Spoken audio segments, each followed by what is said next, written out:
Hey everybody, I'm doing a little weird thing right now.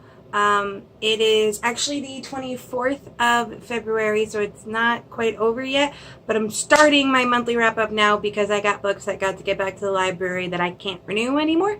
So, gotta get working on that first. It's not been a great month even so far. Even if I suddenly turn it around, this is kind of a slacker month. But next month is going to be a lot of readathons. So I'm telling myself that I'm just relaxing before I vlog for 17 days straight. First up was a DNF. Apartment 16 by Adam Neville. I read his book Last Days when it was a free ebook from BookBub. And honestly, he's very surreal horror, which I don't mind. The problem is with this one, it was so surreal as to not be scary. Like, if I have to read the same paragraph 10 to 20 times, really just to understand what's happening, there's no scare left. So when I realized that, I have to get to reading, and my thoughts on reading was turning to that, I was like, crap, this isn't a good book. So 3 days on this before I finally DNF'd. I gotta get quicker on DNFing books if I don't like them otherwise. So it wasn't very much fun. It is about a young woman, an American, who has a great aunt living in Britain who leaves her apparently haunted luxury apartment after she dies. And various horror themes beyond that. It was pretty standard beyond the fact that the horror itself, when it appeared, was so surreal. Up next was another not great book, but this one I finished. Behold the Harvest Moon by Stephen M. King. A different one, not that Stephen King. This was a self-published book that unfortunately is the bad stereotype of what self-published books are, in that it was very poorly done. I was nervous about talking about this because I kind of know the author. I'm not friends with the author, just a person that I am fairly regularly in the same room as and have had conversations with, but I wouldn't call us friends. But I have to admit, this will probably be on the worst of indie books episode. I gotta find a good one for the best of, but this is definitely the worst of. In that it didn't come across like the guy knew how his character was supposed to sound. The main character in this is supposed to be like a preteen boy, but he talks with like Dickensian speech. He thinks very long paragraph thoughts, and in general, didn't sound like he actually wanted to be writing a mid-grade book. It sounded like he wanted to be writing in, British literature. So this is basically an Alice in Wonderland slash Wrinkle in Time kind of thing, where a young preteen character discovers a new world, and in this case he is the chosen one to save it. But it's so small and so much happens that you really don't get a feel for anything, and there's so much description, which in a book this small means that there's even less plot than what you think. A lot of characters kind of come and go within like 5 pages with no real change, no real effect on the story. So I'll go into more depth in the best and worst of indie books episode with this one, but yeah, not a fan. So I had 2 books that I knew was whatever, and I'm like, okay, I gotta pull this around. And there was one book, a mid-grade book, that I wanted to read for some time.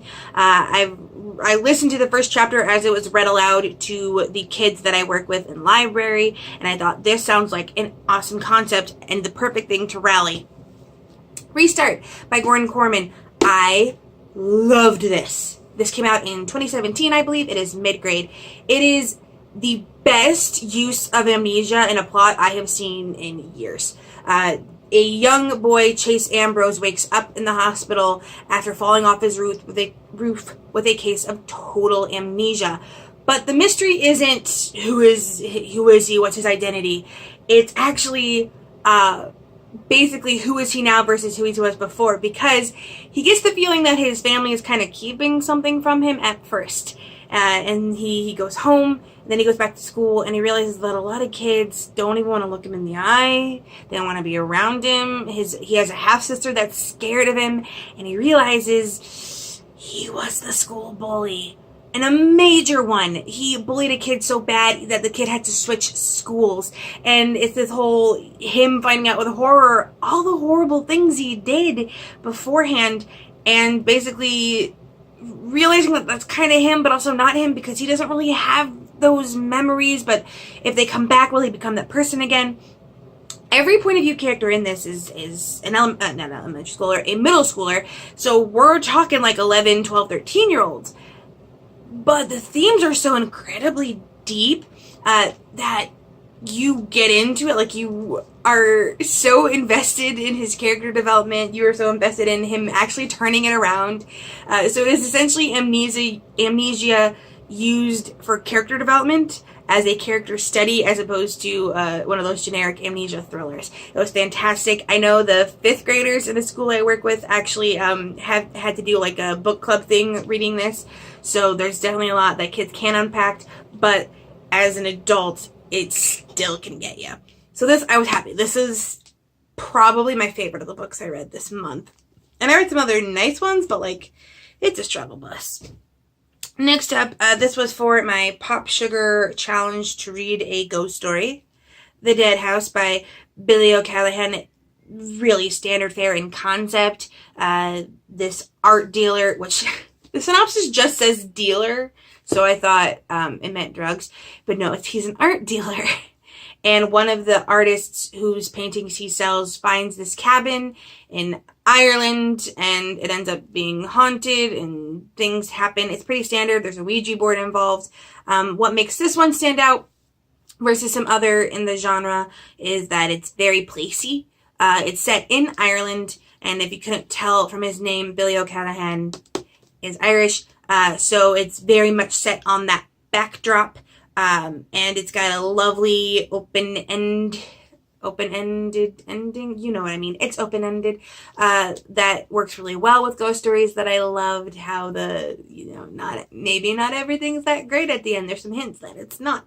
I won't give you any more than that. But safe to say, very much enjoyed this one. But I don't know that it's gonna stick with me that long. I feel like given enough time, I'll probably won't even remember it all that much. Next up, and this is a book I still have to review as I'm posting this. I realized I still have to review this today. Next up was Little Darlings by Melanie Golding, the debut novel that I received from Bookish First in a raffle. This is a fairy tale thriller where a young mother who has just given birth to twins is absolutely certain that her babies aren't hers, that they were switched out with changelings, and she is willing to do whatever it takes to get them back. It was very creepy, very well done in that way. I believe this is, the author is originally from the UK, so it's set in the UK. Not that is off-putting at all. It all works. There's some hidden connections as to apparently this changeling thing has happened before, maybe, or maybe it's a regular hysteria.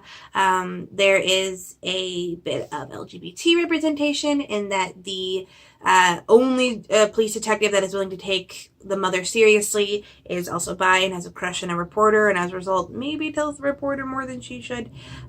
So there was a little bit of that, a little bit of hidden diversity that I talked about in my video about adult books with hidden diversity.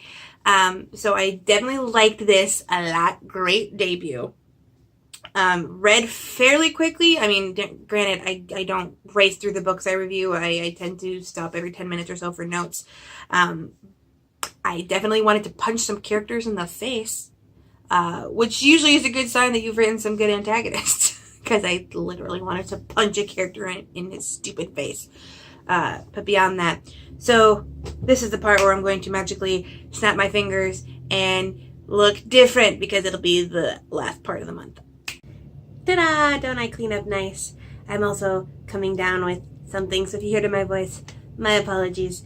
For the second half of this, it's not really a half, I did manage to rally a little bit. I did what all booktubers do when they're struggling with reading. I got a manga. This is the first volume in the Legend of Zelda Twilight Princess manga retelling.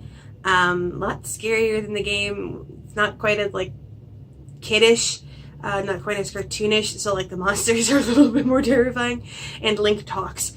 So if you're a purist for the game, Link does talk. I know that's like a big contentious point for Legend of Zelda fans, but this basically follows, I mean, it's basically the exact same plot as the game, but Link has made it to this small town, a small village, and monsters are coming out of the evil forest, and he seems to be the only person that can stop them. Not all, this is fairly short. I do have, hopefully, another bigger manga that I'm going to be reading in March, but I'm not sure yet.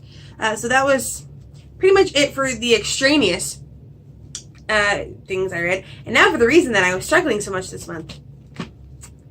This is Eagle in Exile by Alan Smale, the sequel in the Clash of Eagles trilogy. This is the one that I told myself that I have to read this month, and I should have realized that issue going in is that the minute I tell myself I have to read this is the minute it becomes more boring for me.